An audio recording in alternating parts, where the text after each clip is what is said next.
dans lesquels nous allons effectuer cette adoration, ils sont beaucoup plus importants que les jours de Ramadan. On doit donner le maximum durant ces 10 jours. Chers musulmans, chères musulmanes, nous venons de pénétrer les 10 meilleurs jours du monde. Naam. Le prophète sallallahu alayhi wa sallam nous a dit cela. A'zamul ayyam fi dunya. Parmi les jours les plus importants, les plus bénéfiques pour le musulman, ces 10 jours-là. À votre avis, quelle est la raison? Pourquoi ces jours-là sont très très importants pour le musulman?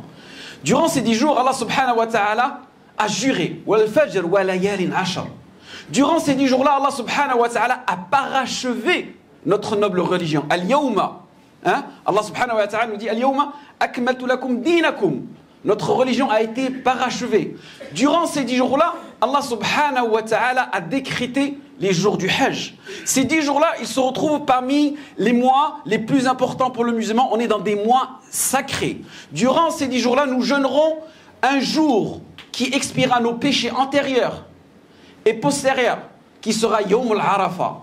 Durant ce jour-là, on se rapprochera auprès d'Allah subhanahu wa ta'ala à travers d'une des adorations les plus importantes qui sera le fait d'immoler. Allah subhanahu wa ta'ala à plusieurs reprises dans le Coran, lorsqu'il nous parle de la prière, il nous parle systématiquement de cette adoration, l'effet d'immoler pour Allah subhanahu wa ta'ala. Durant ces 10 jours-là, Allah subhanahu wa ta'ala, comme a mentionné certains mufassiroun, Allah il a parlé à Moussa, wa wa'adna Moussa 30 layla wa atmamnaha bi 10. Fatama miqatu rabbih 40 layla. Allah subhanahu wa ta'ala, il a parlé à Moussa durant ces 10 jours-là. Donc, qu'est-ce que nous comprenons là, Ibarik Fikoum? Que ces jours-là, ils sont très très importants. Donc, on va redoubler nos efforts. Nous venons juste sortir d'une période qui était, si vous vous souvenez, le mois de Ramadan, où on avait donné notre maximum. Les savants nous disent que ces jours-là, dans lesquels nous allons effectuer cette adoration, ils sont beaucoup plus importants que les jours de Ramadan. Si tu es amené à prier, si tu es amené à faire un don durant ces 10 jours-là, tes récompenses va être bien plus importantes que si tu l'avais effectué durant le mois de Ramadan. Bien, le prophète sallallahu alayhi wa sallam est assis autour de ses compagnons. Et il dit à ses compagnons les 10 meilleurs jours pour le musulman. Pourquoi? Ma min ayyamin ahabbu ila Allah al-amalu as-salihu fihin min ayyamil 10. C'est-à-dire, la meilleure des actions pieuses que tu peux effectuer, c'est durant ces 10 jours-là. Et à ce moment-là, les compagnons, lorsqu'on parle de meilleures actions, parce qu'eux, ils sont attachés à la parole du prophète, sallallahu alayhi wa sallam, ils sont dans cet esprit de compétition positive, spirituelle, vous voyez? Et ils pensent, mais quelle est cette meilleure action? Quelle est cette action que nous pouvons faire durant ces 10 meilleurs jours-là? Et eux, ils pensent tout simplement au sentier, dans le sentier d'Allah subhanahu wa ta'ala. Al-jihadu fi sabilillah. Le messager sur ça me dit, wala al-jihadu fi sabilillah. Même le fait de cheminer dans le sentier d'Allah subhanahu wa ta'ala, cela est bien moins important le fait que d'effectuer un acte d'adoration durant ces 10 jours-là. À moins qu'une personne, elle soit sortie de chez elle avec ses biens, avec sa personne et qu'elle ne revienne pas. Et il a spécifié ces 10 jours-là pour effectuer le hajj, pour effectuer le takbir, le tahlil, le tahmid, le fait d'évoquer Allah subhanahu wa ta'ala, et que durant ces 10 jours-là, on essaye de jeûner si on a la capacité. Durant ces jours-là, on jeûne Arafat. Durant ces jours-là, on va effectuer l'immolation. Donc on voit que ça, c'est bien plus important que le fait de cheminer dans le sentier d'Allah subhanahu wa ta'ala. Et qu'est-ce que nous comprenons, Allah ibarik fikoum? C'est qu'aujourd'hui, vous avez plus ou moins entendu l'importance de ces jours. Et pourquoi Allah subhanahu wa ta'ala, il a choisi. Mais est-ce qu'on va être capable de faire partie de ces gens-là qui vont avoir un programme durant ces 10 jours, se disant, je vais essayer de finir le Coran, je vais essayer de chaque jour de faire un don, je vais essayer d'être le meilleur de moi-même? Est-ce qu'on va y arriver? En sortant de cette mosquée, est-ce qu'on va être les premiers à passer à l'action? Certains d'entre nous ne pourront pas. Pourquoi? Tout simplement parce qu'ils ont oublié un pilier qui est très important, qui est la tauba, le fait de se repentir.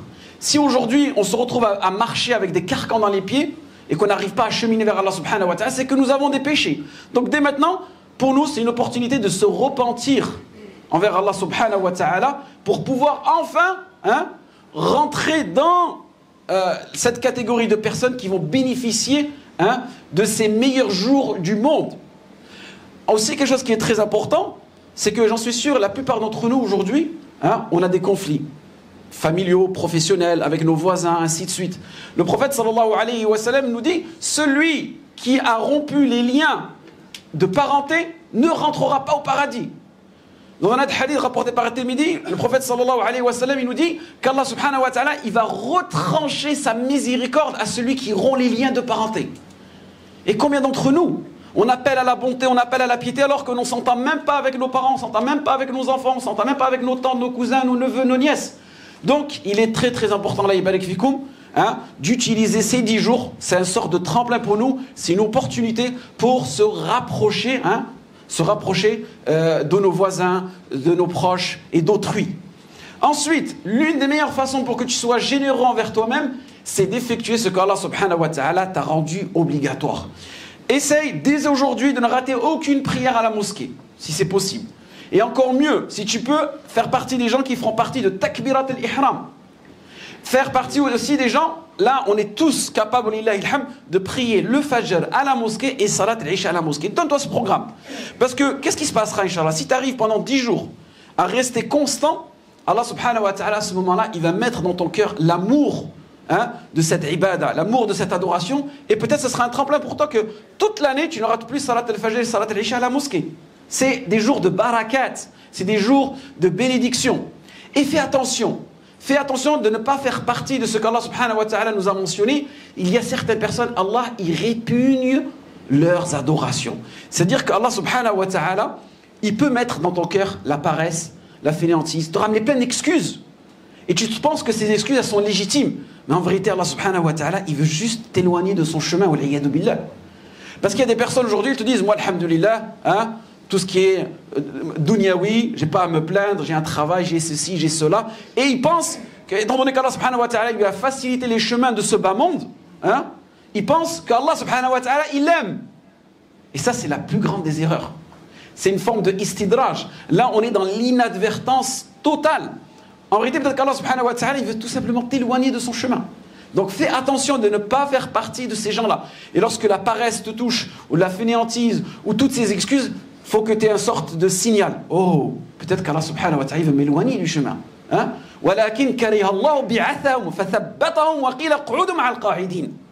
Donc lorsque tu vois que certaines adorations ne te sont pas facilitées, fais attention, remets-toi en cause.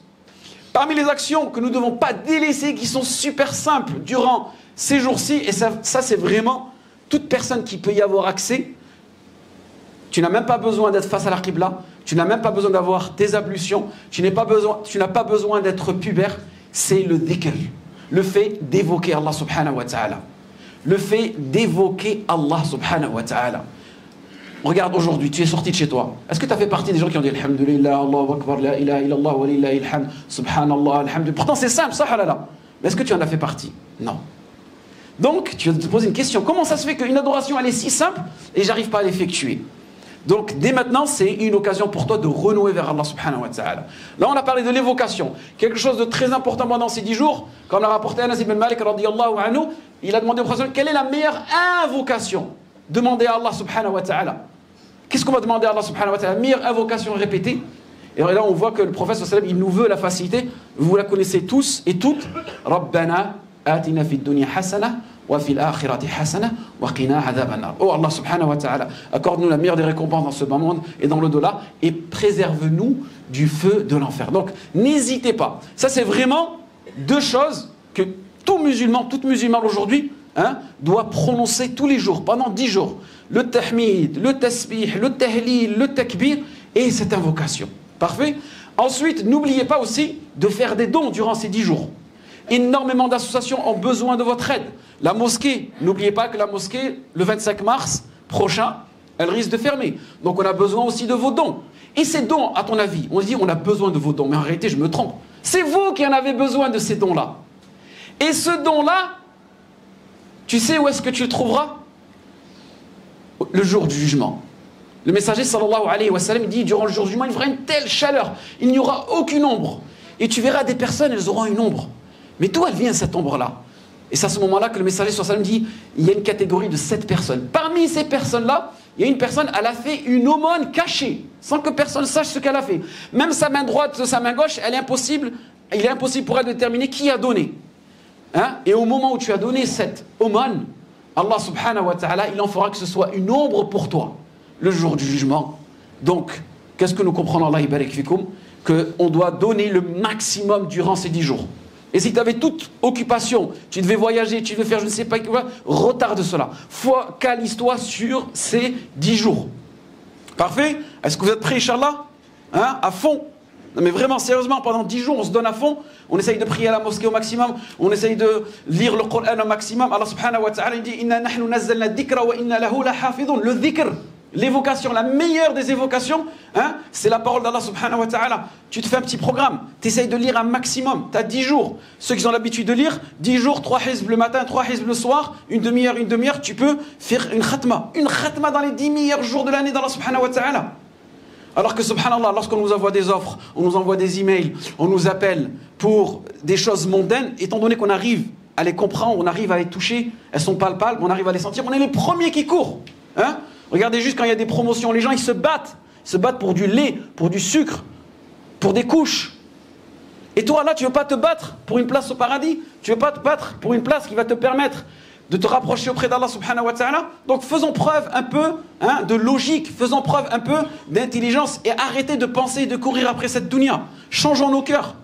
Arrêtons d'avoir ces cœurs qui sont focalisés faqat sur ce qui est palpable. Si on n'y arrive pas dans ces 10 jours, quand est-ce qu'on va y arriver? Il y a l'été qui va arriver, ça va être une grande fitna pour nous. Il va y avoir les vacances, la rentrée scolaire, ça y est. Là, je vous donne ce rendez-vous pendant ces 10 jours, on va se revoir que après Ramadan. Et n'oubliez pas que parmi les rahmas de cette religion, c'est qu'Allah subhanahu wa ta'ala a donné une spécificité à qui? À la communauté de Muhammad sallallahu alayhi wa sallam, à vous. Les communautés qui étaient avant nous, qu'est-ce qu'elles faisaient? Comment elles vivaient? Elles pouvaient vivre 600 ans, 700 ans, 800 ans, 1000 ans. Hein? Adam alayhi salam, entre nous, il y avait 1000 ans. Nous, 950 ans. Donc eux, ils avaient le temps de vrai. Toi, tu vis combien de temps? 60? Comme il a dit le messager sallallahu alayhi wa sallam, Amar ummati bayna 60 wa 65, entre 60 et 65 ans. Donc, étant qu'on est Allah subhanahu wa ta'ala, il est généreux, il vous a choisi d'être des gens parmi la communauté de Muhammad sallallahu alayhi wa sallam. Qu'est-ce qu'il nous a donné comme outil? Ces mawasim, ces périodes promotionnelles, entre guillemets, où on effectue une action, elle peut être multipliée par 10, par 50, par 100. Donc, on en profite. Hein? Et n'attendez pas de vous retrouver dans votre tombe pour y penser.